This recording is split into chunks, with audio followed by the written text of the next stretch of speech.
ধ্যান তপস্যার যোগ্য কিছু সম্ভব না, বুঝতে পারছেন? সেখানকার লোক কী করতে পারে? কেবল সবচেয়ে সরল ভগবানের নাম করতে পারে। তো সেই জন্য দাপর যুগে লীলা করে কৃষ্ণ যখন গোলক বৃন্দাবনে চলে গেলেন, কোথায় গেলেন কৃষ্ণ? স্বর্গে গেলেন। হ্যাঁ, কৃষ্ণ কোথায় গেলেন? হ্যাঁ, তার ধামে গোলক বৃন্দাবনে চলে গেলেন। যে চিন্তা করলেন আমি তো গেলাম, আমি আমার লীলা করে চলে আসলাম, এখন লোক কি করে আমার সম্বন্ধে জানবে, কি করে আসবে? ঠিক আছে, গীতাতে নাই উপদেশ দিয়েছি, কিন্তু ওটা পালন করবে কি করে? তার একটু চিন্তা হলো। ঠিক আছে, গীতাতে পরে আমাকে ভগবান বলে জানবে মানুষ। গীতাতে আমি বলেছি আমি হচ্ছি ভগবান, ভগবান বলে আমাকে পূজা করবে। কিন্তু পূজা করার প্রেম করে এক হলো? কি মনে হয়? যেমন ধরুন আপনি কালেক্টর, কমিশনার এ খুব সম্মান করেন,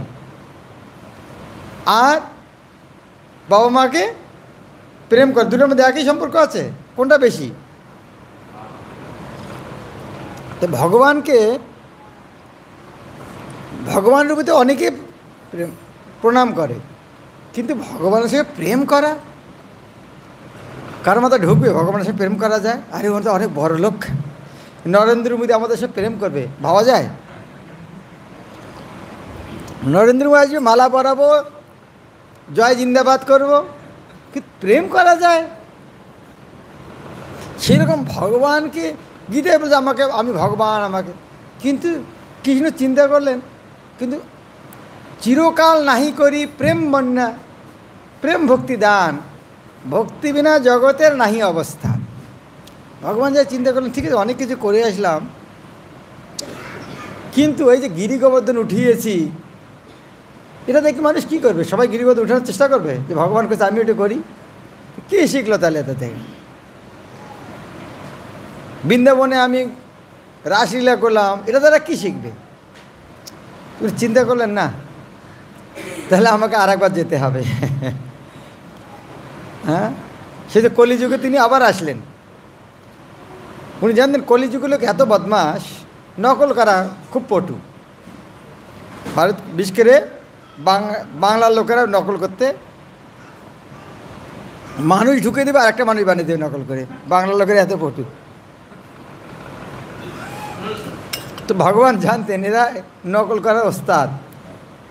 তো কৃষ্ণ বলছেন আমি ভগবান, তো এই নকল করে কলিযুগের লোকে বলবে আমি ভগবান। তো এই টেকনিক কলিযুগে খাটবে না, তাই কলিযুগে ভগবান ভাবলেন কী করবে? আমি কীভাবে আসবো? আমি ভক্ত হয়ে আসবো। কেউ যদি আমাকে নকল করতে চায় তাকে কী করতে হবে? তাকে ভক্ত হতে হবে। তাই ভগবান ভাবলেন ভক্ত হয়ে আসবো। তো ভক্ত যদি হয়, কীরকম ভক্ত হবো? ছোটো ভক্ত না বড় ভক্ত? কীরকম ভক্ত হবো? সবচেয়ে বড় ভক্ত হতে হবে। তো সবচেয়ে বড় ভক্ত কে? হ্যাঁ, সবচেয়ে বড় ভক্ত কে?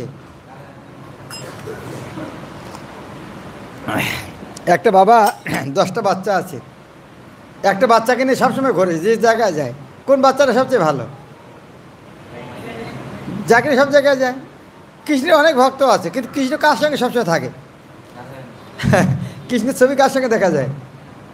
তাহলে বোঝা যায় কে সবচেয়ে বড় ভক্ত। সবসময় কৃষ্ণের সঙ্গে দেখেন রাধারানী। কেন তো ভালো? কেন তো ভালো? এখানে রঘুনন্দন প্রভুকে কে চেনে? কে চেনে এখানে রঘুনন্দন প্রভুকে? কারা কাছে হাত উঠেন। আপনি জানেন ওনাকে কী করে ভালো ভক্ত হওয়া যায়? জানেন? কেউ যদি রঘুনন্দন প্রভু ভালো ভক্ত হতে চায় কী করতে হবে? কে বলতে পারে? কিছু ডোনেশন দিতে হবে।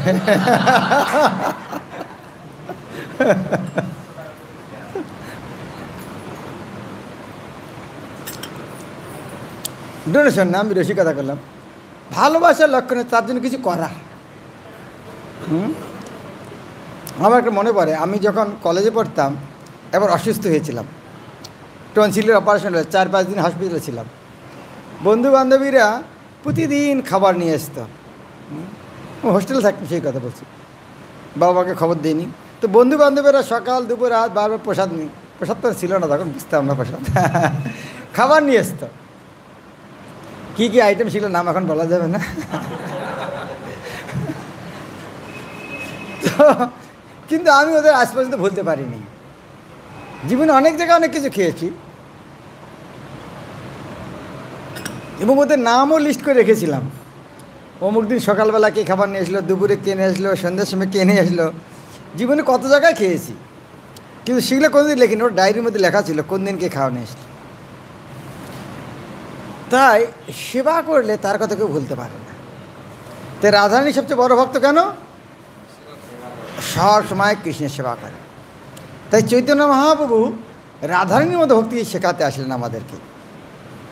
তার মানে কি, সব সময় যেন কৃষ্ণের সেবা করতে পারি। সবসময় সেবা করা যায়? সবসময় সেবা করা যায়? যেমন কেউ রান্না করতে পারলে সারা 24 ঘন্টা রান্না করা যাবে? হ্যাঁ, যে কোনো কাজই করবে, সবসময় করা যায়। কিন্তু সবসময় একটা কাজ সেবা করা যায়, সবসময় তার কথা নাম নেওয়া, শোনা আর স্মরণ করা। কষ্ট লাগে? এই কাজটা দিলেন, সহজ কাজ দিয়ে দিলেন।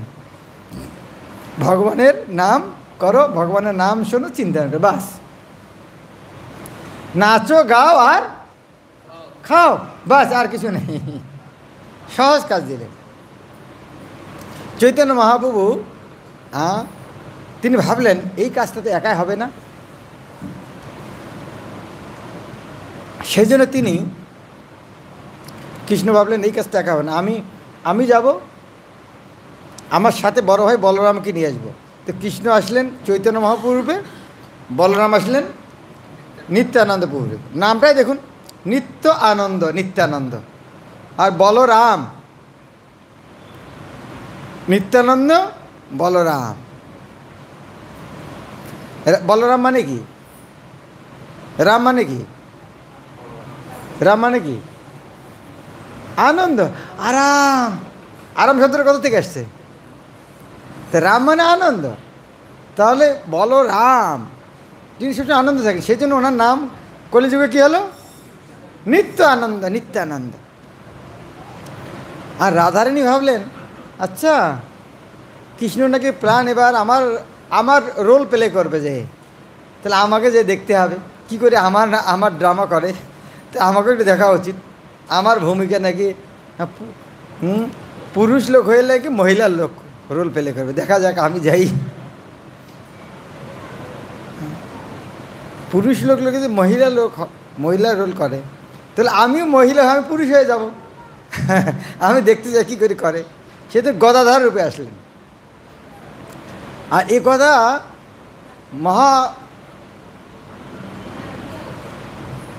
মহাবিষ্ণু উনি ভাবলেন তাহলে আমারও এই কাজে সাহায্য করা উচিত। উনি আসলেন অদ্বৈত আচার্য প্রভু। আর নারদ মুনির কাছে তো কোনো খবর গোপন থাকে না। নারদ মুনি বলছে তাহলে আমি ছাড়বো কেন? নারদ মুনি চলে আসলেন শ্রীবাস পণ্ডিত রূপে। তাই ওনারা 5 জন আসলেন, শ্রীকৃষ্ণ চৈতন্য, প্রভু নিত্যানন্দ, শ্রী অদ্বৈত গদাধর, শ্রীবাসাদি গৌর ভক্তবৃন্দ। তারপরে এসে মহাপ্রভু বাচ্চাটা ঠিক আছে থাকুক, কান্নাকাটি করলে বাইরে যাবেন, থাক। চৈতন্য মহাপ্রভু উনি ভাবলেন কারণ আমি যে কীর্তন একটা বাচ্চাকে যখন পড়ায়, বাবা কি করে? বসে থাকা তুই পর বলে, কি বলে বাবা আগে বলে, বাচ্চা পরে বলে। নাহলে বাচ্চাও বলবে না, বাবা যদি না বলে বাচ্চা বলবে না। তো সেই জন্য মহাপ্রভু নিজে কীর্তন শুরু করলেন, হরে কৃষ্ণ হরে কৃষ্ণ কৃষ্ণ কৃষ্ণ হরে হরে, হরে Ram Ram Ram Hare Hare. Hare Krishna, Krishna Krishna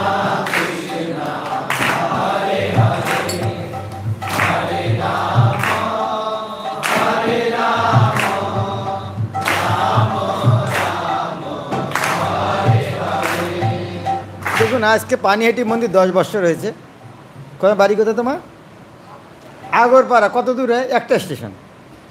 তাহলে 10 বছর হয়ে গেছে আগরপাড়া থেকে একটা স্টেশন আসতেই 10 বছর সময় লেগেছে।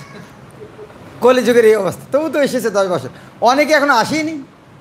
চৈতন্য মহাপ্রভু জানতেন সবাই আসবে না, তা আমাদেরকে যেতে হবে। এখানে মন্দির হয়েছে, সবাই আসছেন, তাই চৈতন্য মহাপ্রভু ডেকে টিম বানালেন। শুনো শুনো নিত্যানন্দ, শুনো হরিদাস, সবাইকে মিটিং বসিয়েছেন।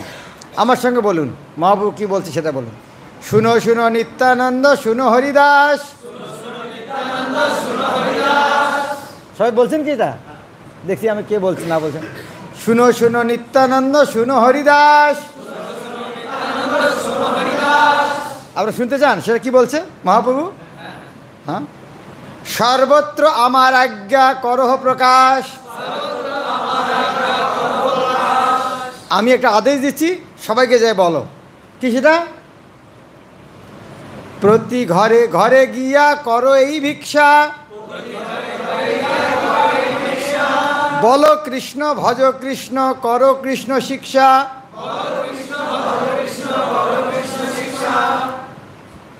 উনি বললেন তো প্রত্যেক ঘরে ঘরে যাও, ভিক্ষা করার জন্য যাও।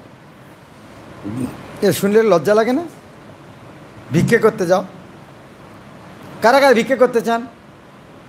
লজ্জায় যেতে ইচ্ছে করবে না।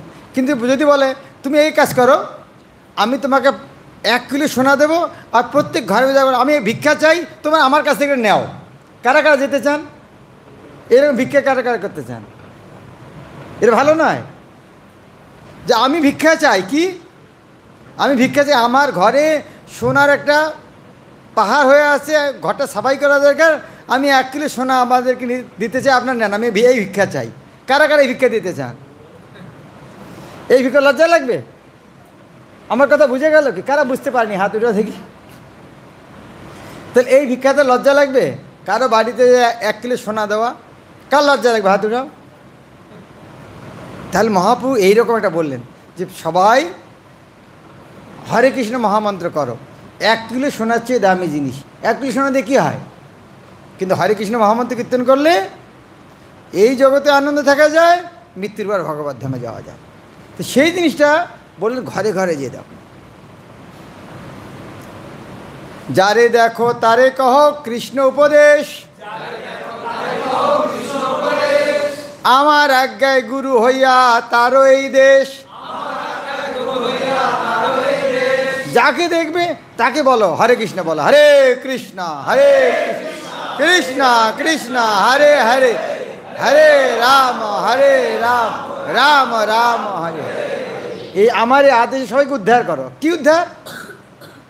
এই যে জগতের লোক মাছ মাংস পেঁয়াজ রসুন এগুলো, চা কফি, অখাদ্য কুখাদ্য খাচ্ছে, পাপ কর্ম করছে, তারা নরকে পড়ে আছে, বুঝতে পারছে না নরকে পড়ে আছে। ঠিক যেমন পায়খানার মধ্যে একটা পোকা বুঝতে পারে না পায়খানার মধ্যে আছে, মনে করছে কত আনন্দ এখানে। সেই রকম এই জগতের লোক নরককুণ্ডে পড়ে আছে, বুঝতে পারছে না ভগবত ধামটা কী। এখানেই মলের মধ্যে একটা পোকা হয়ে মজায় আছে, আমার কত কত আনন্দ। কিন্তু আমাদের পরমপিতা ভগবত ধাম থেকে দেখছেন কি এরা পাপী, হ্যাঁ কেন আসতেছে না আমার কাছে?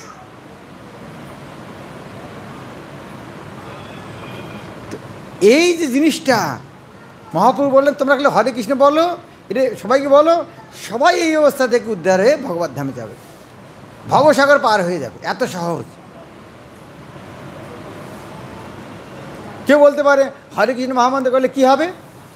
মহাপ্রভু বললেন ইহা হইতে সর্বসিদ্ধি হইবে সবার। হরে কৃষ্ণ মহামন্ত্র করলে সর্বসিদ্ধি হবে। সিদ্ধি মানে কি?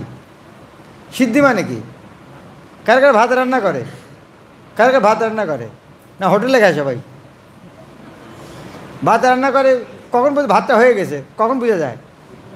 সিদ্ধ হয়ে গেছে। সিদ্ধ হওয়া মানে কি? যেটা চাই সেটা পেয়ে গেছি। তো সিদ্ধি মানে অভিষ্ট বস্তু প্রাপ্তি, যেটা আমরা চাই সেটা পাওয়ার নাম হচ্ছে সিদ্ধি। তাহলে আমরা কি চাই? ভগবান ধামে পরম আনন্দে থাকতে চাই, সেটা তোমার সিদ্ধি। এই জগতেও যদি কিছু চাই, এই জগতে কি চাই, টাকা পয়সা গাড়ি বাড়ি যদি চাই, সেটা পাওয়াকে বলা হয়, সেটাও সিদ্ধি। তাই বলছে সর্বসিদ্ধি, যা চাও সেটাই পাব। ইহা হইতে সর্বসিদ্ধি হইবে সবার। এটা শুনি কার কার মনে হচ্ছে তাহলে করা উচিত? হাত উঠান দেখি, কার কার মনে হচ্ছে করা উচিত? কার কার মনে হচ্ছে দরকার নেই? হাত উঠান দেখি, কার কার মনে হয় এটা দরকার নেই? ঠিক আছে, সবার দরকার আছে। যদি দরকার থাকে কি প্রশ্ন করবেন? হ্যাঁ, না না, এটা নিয়ম করার কোনো নিয়ম কানুন নেই। আচ্ছা বলুন বলুন তো, হরে কৃষ্ণ করি কীভাবে করব? উত্তর কি? এরা কোনো নিয়ম কানুন নেই। ইহা হইতে সর্বসিদ্ধি হইবে সবার, সর্বক্ষণ বল ইতে বিধি নাহি আর। সব সময় বলো, কোনো বিধি নিষেধ নেই। কি মালায় করতে হবে না কি করতে হবে? না, কোনো বিধি নিষেধ নেই। মালায় করতে পারো, না করতে করলে ভালো, এমনি করা যাবে। আরে খাওয়ার সময় করা যাবে, টিভি দেখতে দেখতে করা যাবে। কি ভোজনে কি শয়নে কিবা জাগরণে, অহর নিশি চিন্ত কৃষ্ণ বলহ বদনে। অহর নিশি মানে দিন রাত। অহ মানে কি? দিন। অহরহ মানে কি? অহরহ প্রতিদিন। অহ মানে দিন, নিশি মানে রাত। অহর চিন্ত কৃষ্ণ, চিন্তা করো আর মুখে বল। 10 পাঁচ মিলি নিজ দ্বারেতে বসিয়া, কীর্তন করো সবে হাতে তালি দিয়া। 5 জন 10 জন একসঙ্গে মিলিত হলে রাজনীতির গোষ্ঠী উদ্ধার করো না, কি করো? হ্যাঁ, কি লাভ? সেটা আলোচনা করে কি লাভ? আমরা মনে করলাম এই যে রাজনীতি কেন আলোচনা, রাজনীতি যুদ্ধ করে ব্রিটিশকে পাঠিয়ে দিয়ে ভারত স্বাধীন হয়েছে, লাভ হয়েছে কোনো? স্বাধীন হলে আমাদের সব কিছু, কী লাভ হয়েছে? বাঘের মুখ থেকে সিংহের মুখে পড়েছে, কী লাভ হয়েছে? নেতাজি শিল প্রভুপাদের গুরুদেব ভক্তি সিদ্ধান্ত সরস্বতী ঠাকুরের কাছে গিয়েছিলেন। নেতাজিকে তো চেনেন, জাতির পিতা, তাই না? বলুক আর না বলুক, আসলে নেতাজি কি কারা কারা মনে করেন? সেই নেতাজি গিয়েছিলেন কার কাছে? প্রভুপাদের গুরুদেব ভক্তি সিদ্ধান্ত সরস্বতীর কাছে। উনি এসে বলছেন, স্বামীজি আপনার তো অনেক ব্রহ্মচারী শিষ্য আছে, কিছু আমাকে দেন না, আমি একটু দেশে স্বাধীন করি। তো বলছে, আচ্ছা নেতাজি আপনি ভগবদ্গীতা মানেন? বলে হ্যাঁ, ভারতের লোক হিন্দু লোক মানব না মানে মানি। তো ভগবদ্গীতাতে লেখা আছে জন্মান্তরবাদ, সেটা আপনি মানেন? বলে হ্যাঁ, জন্মান্তর কেন না, কোন হিন্দু মানে না। তাহলে আপনি যে এবার ভারতে জন্মগ্রহণ ব্রিটিশ সঙ্গে যুদ্ধ করতে চাচ্ছেন, আগের বার যদি আপনি লন্ডনে জন্মগ্রহণ করে আবার যুদ্ধ করার জন্য আমাদের সঙ্গে আসবেন, তাহলে কী লাভ হলো?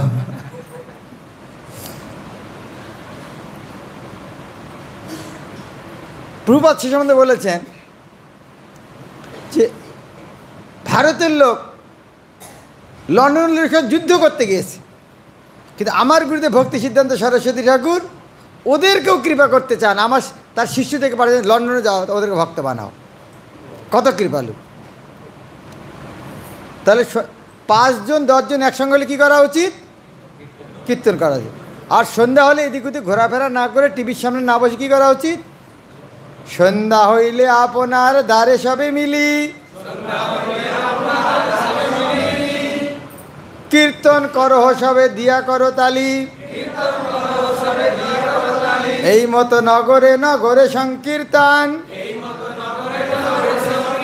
করাইতে লাগিলেন সচিরনন্দন। খুব কঠিন কাজ, খুব কঠিন কাজ না। মৃদঙ্গ বাজাতে পারি না, মৃদঙ্গ বাজাতে বলেছেন, কি করতে বলেছেন? তালি বাজাচ্ছেন। হরে কৃষ্ণ কৃষ্ণ কৃষ্ণ হরে হরে হরে রাম রাম রাম হরে হরে। বলুন হরে কৃষ্ণ হরে কৃষ্ণ কৃষ্ণ কৃষ্ণ হরে হরে হরে রাম রাম রাম হরে হরে। এভাবে মহাপ্রভু এটা বাংলাতে চালু করে দিয়ে তিনি ভাবলেন তো বাংলায় বসে থাকলে তো হবে না, সন্ন্যাস নিয়ে জগন্নাথপুরে চলে গেলেন। কিন্তু মহাপ্রভুকে দেখে অনেক লোক আকৃষ্ট হয়েছে। এখানে পাশে আদি সপ্তগ্রামের একজন জমিদার ছিলেন হিরণ্য গোবর্ধন, তার ছেলে রঘুনাথ, যুবক ছেলে, রাজপুরুষ, রাজপুত্র। ও দেখে সংসার ছেড়ে মহাপ্রভুর সঙ্গে যেতে চাচ্ছে। মহাপ্রভু বলছে না না না, তুমি সংসারে থাকো, বাবা মা দেখাশোনা করো। কিন্তু মহাপ্রভুকে একবার দেখার পরে মহাপ্রভু যার কৃপা হয়েছে তার ভৌতিক জগতে কিছু যে বাজার থেকে যদি বাজারে খবর পাওয়া যায় সোনা ফিরিয়ে দিচ্ছে, আলু বেগুন কিনবেন না? মানুষ বলে আরে কোনো আমি আলু বেগুন ফিরিয়ে দিচ্ছি, নিয়ে যাও। আপনি না না দরকার নেই। আরে এত বৈরাগী, এত বৈরাগী কোথায় আসলে? ও আগে থেকে জানে আগের দোকানে সোনা ফিরি বা আলু বেগুন নেব না। তাই চৈতন্য মহাপুর কৃপা যারা পেয়েছে তাই ভৌতিক জগতের সুখে আকৃষ্ট না। তাই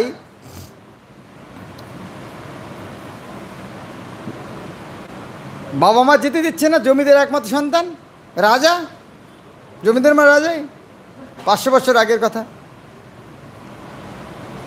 কিন্তু ঘরে থাকতে পারছেন না। এমন একটা সুন্দরী মেয়ের সঙ্গে বিয়ে দিয়েছে, দেখতে স্বর্গের অপ্সরার মতো, তাতেও আকৃষ্ট হচ্ছেন।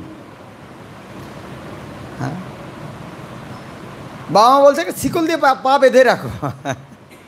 ওরা আলোচনা করছে স্বর্গের মতো এত সম্পদ, স্বর্গের অপ্সরার মতো স্ত্রী যাদের আটকে রাখতে পারলো না, লোহার শিকল কতক্ষণ আটকে রাখবে? একটু বাইরে ঘুরতে দাও এদিক ওদিক। তো ঘুরতে ঘুরতে এই পানি হেঁটে বট গাছের নিচে আসছে। কোথায় কোথায় আসলেন? এই যে আপনার বাইরে যেগুলো বট গাছ, ওর নিচে আসছে। কেন আসলেন? কারণ ওই সময় নিত্যানন্দ প্রভু শুনেছেন মহাপ্রভু তো চলে গেছেন, কিন্তু নিত্যানন্দ প্রভু এখন একটু প্রচার করছেন এখানে। তো এসে থেকে নিত্যানন্দ প্রভু বট গাছের নিচে বসে আছেন, অনেক ভক্ত নিয়ে হরিনাম করছেন। দূর থেকে নিত্যানন্দ প্রভুকে দণ্ডবত প্রণাম করেছেন। আর ভক্তলোক বলছেন এটা রাজার ছেলে, জমিদারের ছেলে আসলে সবার নজরে পড়ে না। বলছেন নিত্যানন্দ ওই দণ্ডবত প্রণাম করছি, আমার জমিদারের ছেলে রঘুনাথ। তো নিয়ে আসো। তো নিয়ে এসে মহাপ্রভু নিত্যানন্দ প্রভু বলছেন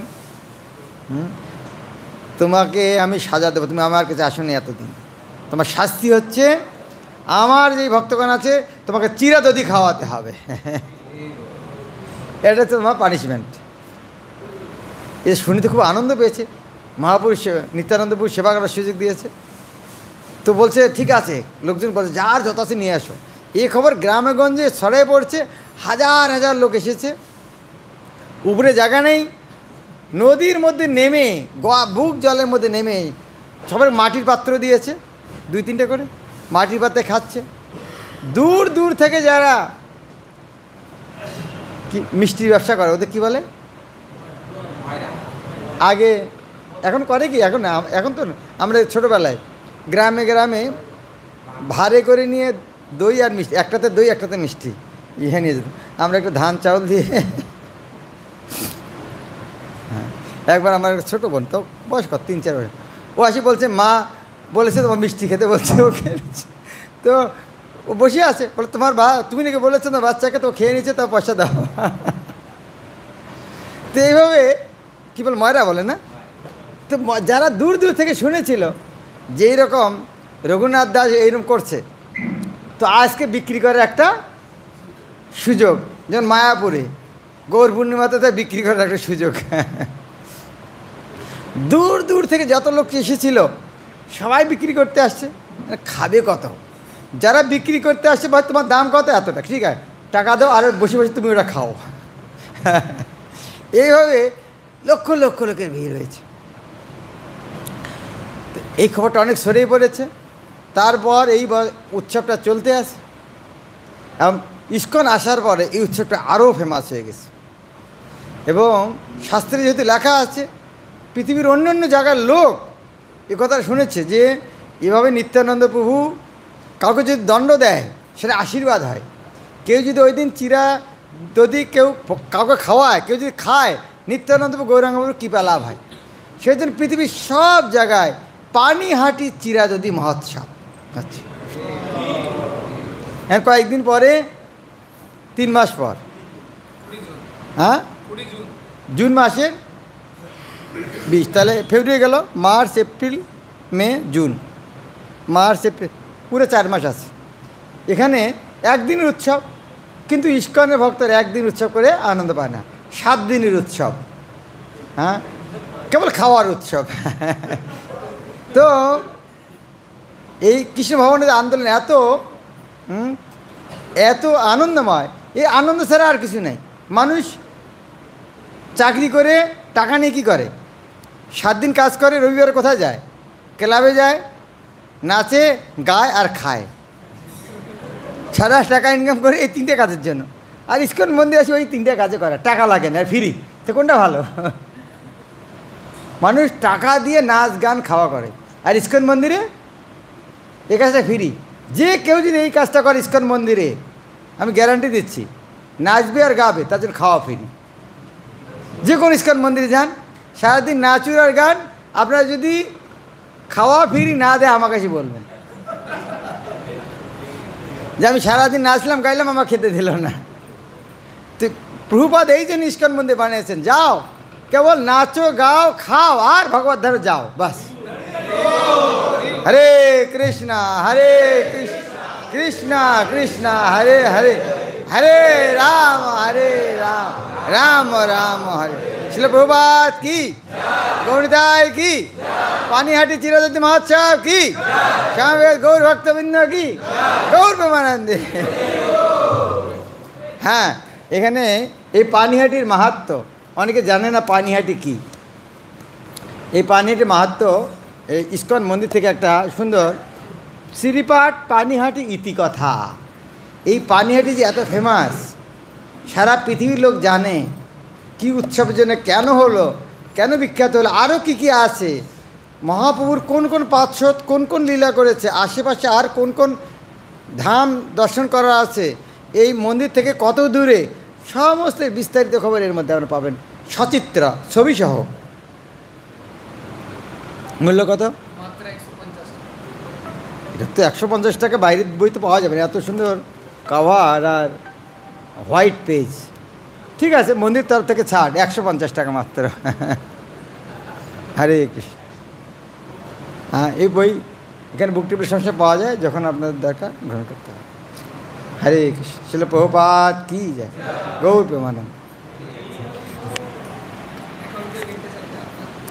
হ্যাঁ, এখন কেউ নিতে চাইলে তো আমরা সাইন করে দিতে পারি।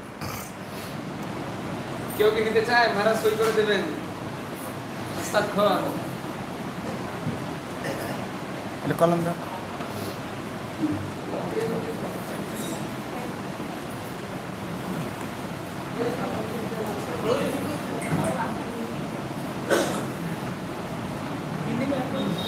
কি নাম আপনার?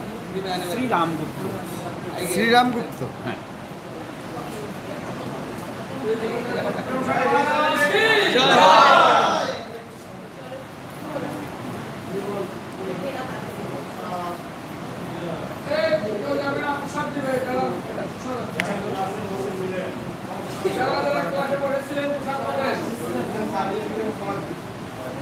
আপনি নেবেন কিছু হাত ধরতে? নিন তো,